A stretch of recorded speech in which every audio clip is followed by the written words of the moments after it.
C'est un peu le slogan de notre pays, mais veulent bleiben wat wir sind. On veut rester ce que nous sommes. C'est pas vraiment un slogan politique d'un État, c'est un slogan d'un peuple.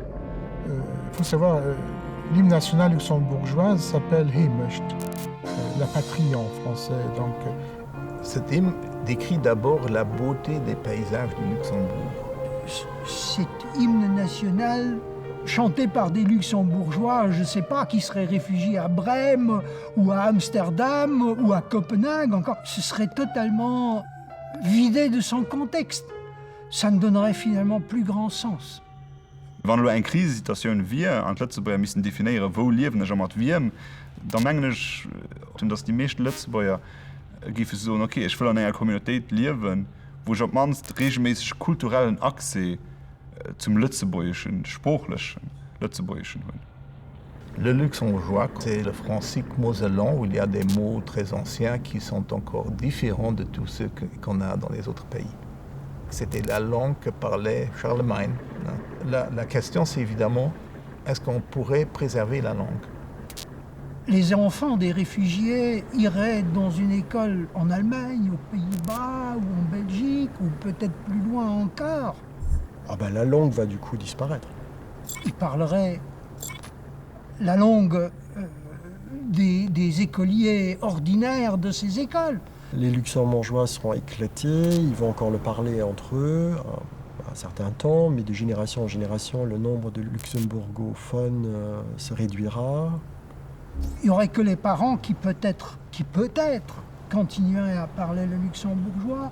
Ça se perdrait peu à peu.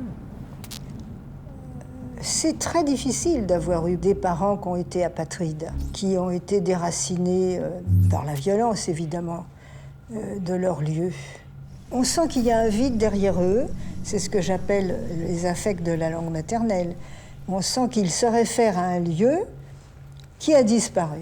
Qu'est-ce qui se passerait avec le travail de mémoire sur cet État, sur cette nation, sur ce passé collectif, lorsque les gens sont un peu dispersés dans le monde? Est-ce que c'est juste un souvenir personnel, individuel, familial, qui est cultivé à travers les générations?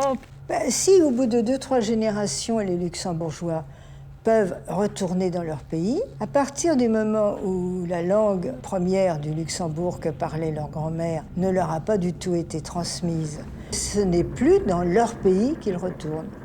Ils retournent dans un territoire fabriqué à partir d'une localité qui existe, mais la culture elle-même, les liens familiaux, littéraires, politiques, historique n'existe plus. S'il reste un gouvernement, une gouvernance politique, quelles sont les politiques des mémoires qui sont mises en place, des monuments qui sont construits, avec quel message? Est-ce qu'il y a un but d'un retour prévu, comme on le voit aussi avec d'autres diasporas qui cherchent à revenir, ou est-ce qu'il y a une résignation à vivre dans d'autres pays, d'autres situations, et quand même de garder un certain héritage culturel? Vous pouvez toujours rencontrer des gens qui apprennent l'arménien occidental, qui apprennent le yiddish, j'allais dire en réchauffé. Parce que une culture disparue, on peut faire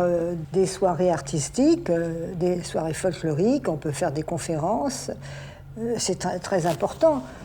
Mais c'est pas ça qui fait revivre la culture. De mon pays, on parle comme de paradis fiscal. Pour beaucoup de Français, c'est une station de métro et un palais ou un jardin. J'aimerais surtout que les gens, après Cattenom, se souviennent de Luxembourg comme une terre d'accueil. Oui. Un pays qui a quand même aussi maintenant plus de 50% de non-luxembourgeois qui habitent son territoire. Un pays généreux. Donc tout ça se perdrait et je pense que ce serait un certain cœur de l'Europe qui serait vide.